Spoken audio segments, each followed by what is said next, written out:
Ito, pakinggan na natin tong ano ni Koy dito sa... Oo. Nandun na po sila sa Samar. Papakita natin yung bahay. Andali lang po Pakita natin yung bahay. Nandun na po si Mima eh. Pakita lang po natin yung bahay ni Mima dito sa Samar. Tapos, vivo talaga. Pag ano doon sa titirahan nila sa Paranaque, pag-tripan ng mga ano yan, pag-tripan ng mga, yung mga Sidecar boy.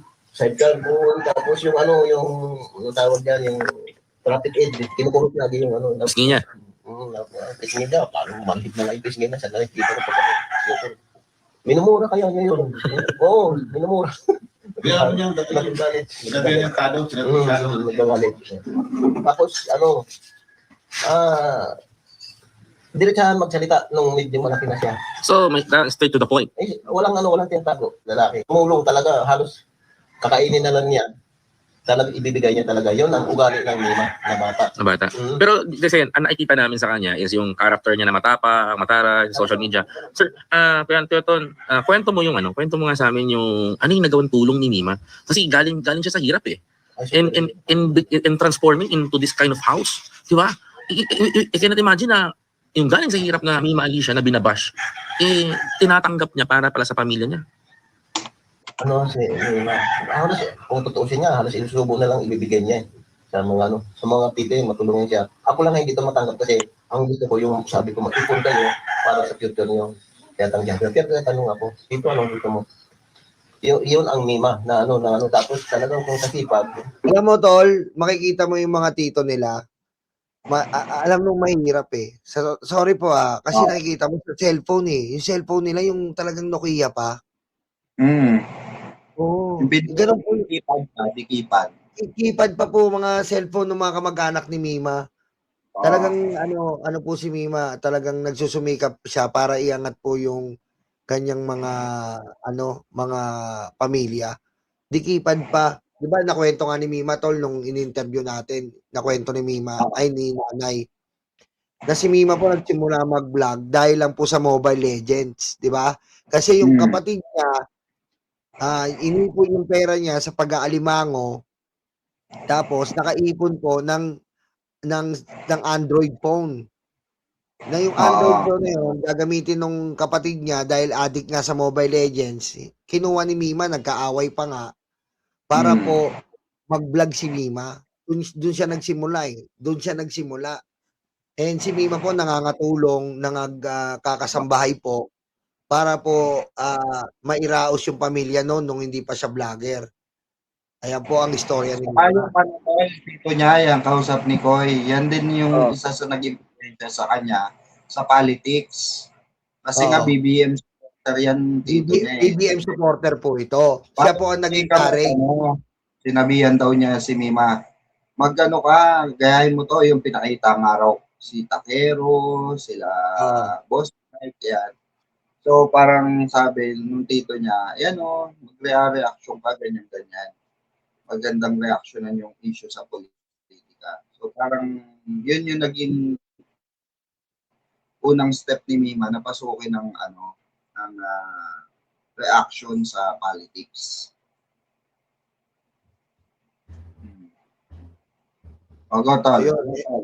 Tapos eto nga ayun nga. Tapos nung huling lamay, dumating na yung mga mag-anak tol. Yung mga kamag-anak po ni Mima, hindi po natin minamaliit pero meron pong kargador sa Divisoria, mga kamag-anak po, kapatid ni Nanay, security guard. Ganun lang po ang buhay nila Mima. Kaya si Mima po siguro nagsusumikap buhay. Di ba, tol? Tumutulong sa mga pinsan. Tumutulong sa mga tito. Na dati niyang tinutuloyan dito sa Maynila. Kahit pa paano nag-abot si Mima ang paggastos. Kaya masakit din sa pamilya na parang naging breadwinner si Mima ng buong pamilya talaga. Tama. Diretso natin to. Kasi talaga, kahit anong trabaho, papasukin. Pero wag mo lang siya dahil kung anong gusto niya na para magtrabaho siya, huwag mong kontrahin dahil talaga mag-aaway talaga kayo. Basta kumita siya, maitulog kumita. Yun siya. Mm. Yan ang Mima. So yung ano yung tsura ng dating bahay nila? Ay, walang, pagdating dito sa, pagdating galing Palawan sila. Nung namatay na ang tatay nila, pumunta ng probinsya dito sa Northern Samar. May baryo pa kami, yung kung tawagin baryo. Antipolo. Walang bahay sila. Yung nakitira lang sila sa isang bahay na yung tagpi-tagpi lang ang bubong, ang dingding, ang tawid.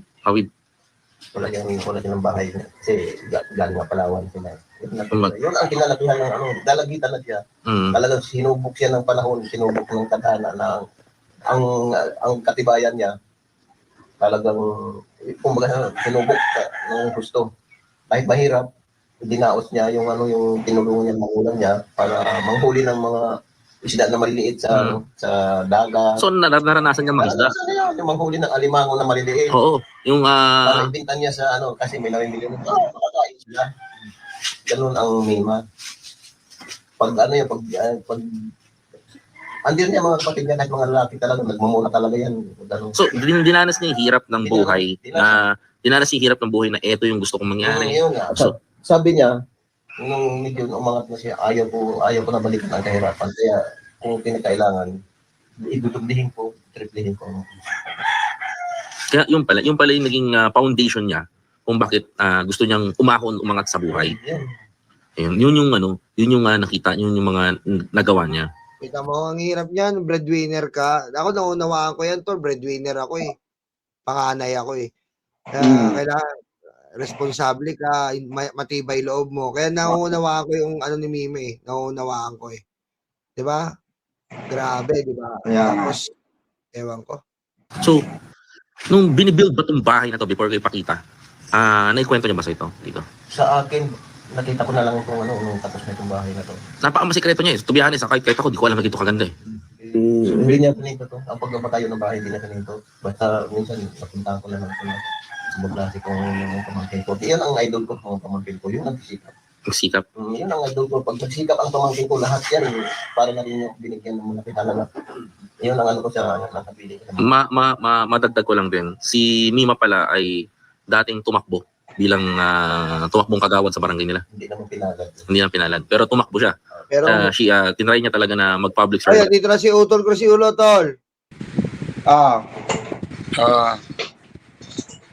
Nandiyan ba dyan? Ito, hindi ako magtatagal. Saglit lang ito, kaya biglang pasensya na wala akong damit kasi nagpapahinga ako. Mga kababayan, lilinawin ko lang si Pikwa, nagbibiro lang ho yan Hindi ho milyon-milyon sinasahod ho ni Mima sa YouTube. Hindi ho totoo yan. Baka isipin ho ng mga kamag-anak niyan may iniwan ho si Mimang malaking pera. Hindi ho totoo yan. At hindi rin ho totoo na milyon-milyon ang sinasahod ni Mima sa YouTube. Ang sahod ho sa YouTube, depende po yan sa views. Hindi po totoo yun. Hindi ho sumahod ng milyon si Mima kahit na kailan.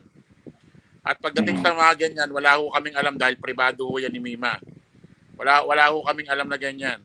Wala. Hindi nagbibiro lang ho yan si Pikwa. Sige ho. Maraming salamat. Bye-bye. Yan po. Tol, thank you, Tol. Thank you. Alam mo naman tayo, Tol, ma-joke tayo minsan eh. Paano lang Kaya nga sabi mo rin kanina, ang dami ko sinasahod, wala nga ako YouTube. Kaya tama po si Utol Crisiulo Pribado po kasi. Biro-biro lang yun ni Pikwa. Okay? Pero hindi pa kasi natin nalilinaw kanina eh. Naputol kasi eh. Oh, wala na si Utol, naghang. Naghang ka na, Tol Chris. Yan. Ayan po, nakita niyo po Kita nyo, ganyan po kami, may pinapagalitan live na live. Ganyan po kami mga kababayan. Nakita nyo pinapagalitan kami live na live. Ayan. Di ba? Tol, napagalitan tayo doon. Napagalitan tayo doon. Bakit sinabi mo, nag-aasikaso kasi ako ng screenshot, hayop ka eh. Hindi ko nga rin nasabi, hindi, joke lang. Tapos kanina, gusto mo sabihin, milyon-milyon kinikita ko rin, hayop ka. Napapagalitan tayo dito. Naglolokohan tayo kanina dito, naglolokohan tayo about sa sound, ganyan. Ayan kasi ang kulit mo eh. Ayan, papagalitan na naman tayo nito. Kulit mo eh. Ayan, bigla. Gusto mo talaga na papagalitan tayo eh. Pag nalaman pa ni Supremo yan, Supremo Mike ni Cervera, yari na naman tayo. Sabihin niya, sinabi ko sa inyo, huwag niyo babanggitin niya, may mga pribado kayong mga sinisweldo, huwag niyo ano yan. Kaya, oh! Pero okay lang. Bigyan lang po kami. Lolokohan tayo about sa sahod eh, di ba? Nakalimutan kong sabi na it's a prank. Kasi kasi nasanay kasi yung mga kababayan yung lokohan. Yung joke. Ayan po yung ano natin. Teka, i-forward ko na dito sa bahay ni Mima. Gandang bahay ni Mima. Ganda, no? Tanda na pakita Pinag-ipunan daw yun eh, sabi ng nanay ni Mima eh. Putik, ganda baon-baon siya sa utang para lang mapatayo to. Pakinggan natin yung boyfriend, tol. Kasi yung boyfriend, ito yung boyfriend. Sa dami niyong kasama nagsasabi, alam mo, ito yung mga basher eh. Alam mo, to be honest, basher is a money for me. Ito okay lang nandiyan sila. Wala namang pakialam eh. Pero tingnan mo, kakabash yun ng kakabash. Yun na napundar. At isasampal ko rin sa inyo, yung pagpanaw ni Mima, that is not a political motivated. Tapos na laban. May mastermind. Abangan nyo na lang yung masasabihin ng pulis. Magandang umaga po. Magandang umaga rin po sa inyo dyan, Ma'am Pasita. Lunto. Nag-land trip kayo ko. Hindi ko po pwede sabihin kung nag-land trip po kami. Pero bawal ko pong i-discuss kung ano po yung mga namin. Koy pa kayo. Hayaan nyo lang yung mga basher na yan. Hindi naman sila kawalan eh. Inggit lang sila. Ganda Ganda tolo eh, no? Ganda, di ba? Second floor yan. Talagang organize Ganda ng bahay ni Mima